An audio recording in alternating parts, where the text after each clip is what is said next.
pembelajaran dan pelajaran juga kepada kawan-kawan, sahabat-sahabat saya di satu komunitas, namanya Komunitas Pengurus Pusat Badan Koordinasi Mubalik Seluruh Indonesia. Saya katakan kepada teman-teman bahwa yang utama dan pertama dari seorang kader anak negeri, anak bangsa adalah membiasakan diri untuk melupakan kebaikan kita atas apa yang telah kita kerjakan dan berupaya semaksimal mungkin terus-menerus untuk mengingat-ingat apa yang masih banyak yang belum kita lakukan. Saya juga selalu mengatakan bahwa terus-teruslah mengingatkan kebaikan orang dan biasakan dirimu untuk melupakan kejelekan orang. Kenapa? Karena Tuhan masih sayang kepadamu sehingga Tuhan tidak membuka rahasia-rahasia kejahatan-kejahatanmu. Yang namanya manusia itu tidak ada orang yang bersih, kawan. Yang namanya manusia punya kekurangan, punya keterbatasan, punya kehilafan, dan punya kelalaian-kelalaian. Jadi kalau Anda berpikir tentang bangunan sebuah negara kesatuan Republik Indonesia, mulai dari menyebutkan orang per orang, maka pada saat itulah Anda gagal menjadi seorang warga negara yang baik. Saya tadi juga membuka beberapa pasal, karena teman-teman membicarakan mengenai pasal-pasal, maka saya juga ingin mengatakan bahwa pasal 27 Undang-Undang Dasar 1945,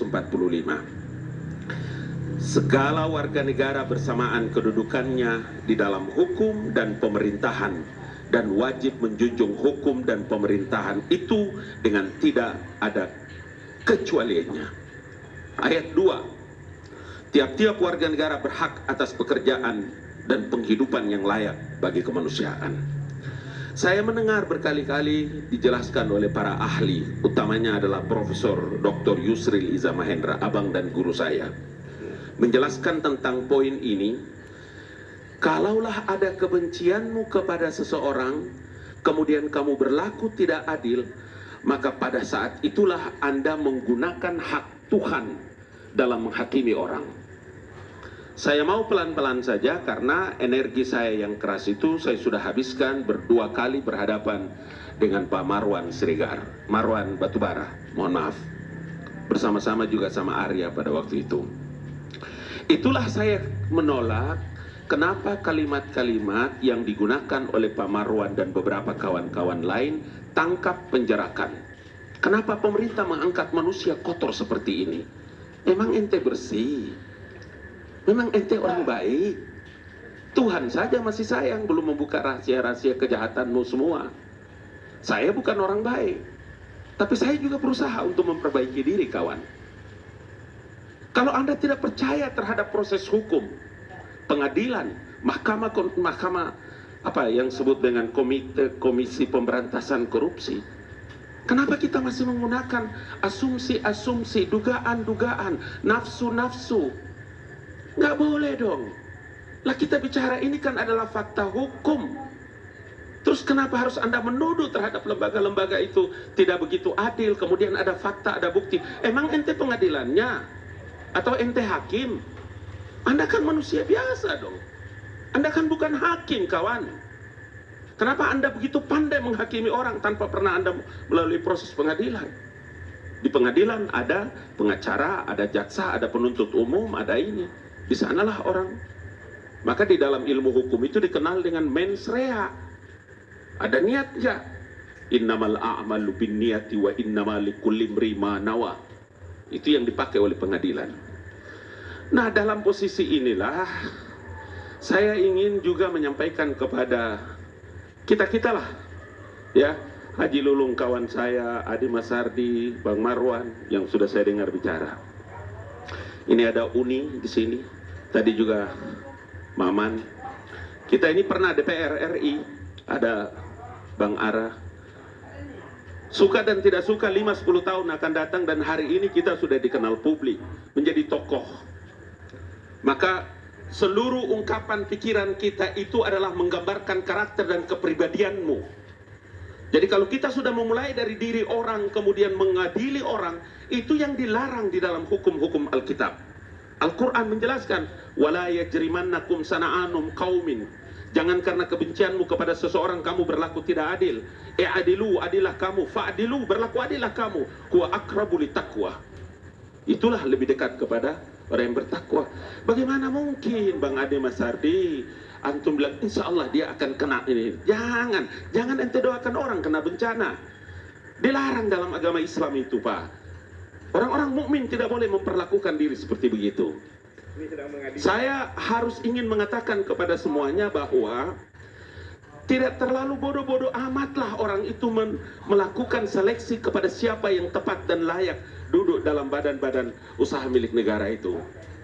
Ya, ada aturan, ada regulasi. Dan karena itulah maka kalau kan ini malam ILC ini kan memberikan judul, bisakah Ahok memberantas mafia? Uni bilang bisa, saya bilang lebih bisa Uni.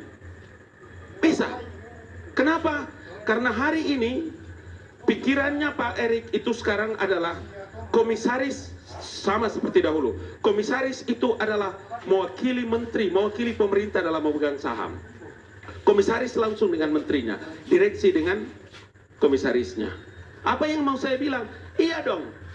Tidak mungkin ada satu kebijakan-kebijakan teknis yang dilakukan oleh direksi, oleh direktur utama dan sejumlah direktur-direktur yang ada bisa berjalan tanpa ditandatangani oleh komisaris utama dan diparaf oleh para komisaris yang lain.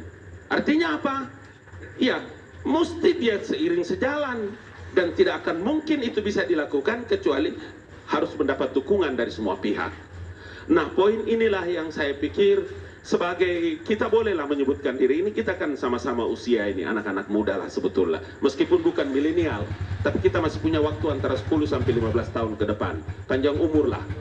Andre ente ya oke lah milenial tidak apa-apa ya, kita masih punya waktu yang panjang. Mari forum ini kita jadikan sebagai forum untuk memberikan pembelajaran kepada generasi kita, kepada orang-orang baik, bahwa Republik ini membutuhkan manusia-manusia terbaik dari komunitas mana saja. Dia anak Indonesia, punya latar belakang keturunan Cina, keturunan Arab, Pakistan, India, Turki, Belanda, dan lain-lain sebagainya. Jangan juga karena kita punya kebencian kepada etnis-etnis tertentu, kita memberikan penilaian habis, membantai orang seperti tidak punya harga diri dalam menyikapi diri dan persoalan. Itulah sebabnya saya ingin mengatakan bahwa langkah-langkah yang sudah dilakukan oleh pemerintah atau Presiden Joko Widodo dengan sikap dan perilaku yang melakukan langkah-langkah terbaik out of the box. Hari ini kita lihat nanti dan kita iringi perjalanan. Saya mengucapkan ahlan wa sahlan, selamat datang kepada Tuan Basuki Cahayapurnama. Anda adalah manusia yang dipercaya oleh negara, oleh Presiden Republik Indonesia, oleh Menteri BUMN untuk mengawal jalannya usaha-usaha korporasi yang terbaik bagi Pertamina dalam rangka menguntungkan bangsa dan negara. Sudah, itu kalimat saya. Semoga Tuhan memberkatimu saudaraku. Berjalanlah engkau untuk kepentingan bangsa dan negara. Selesai.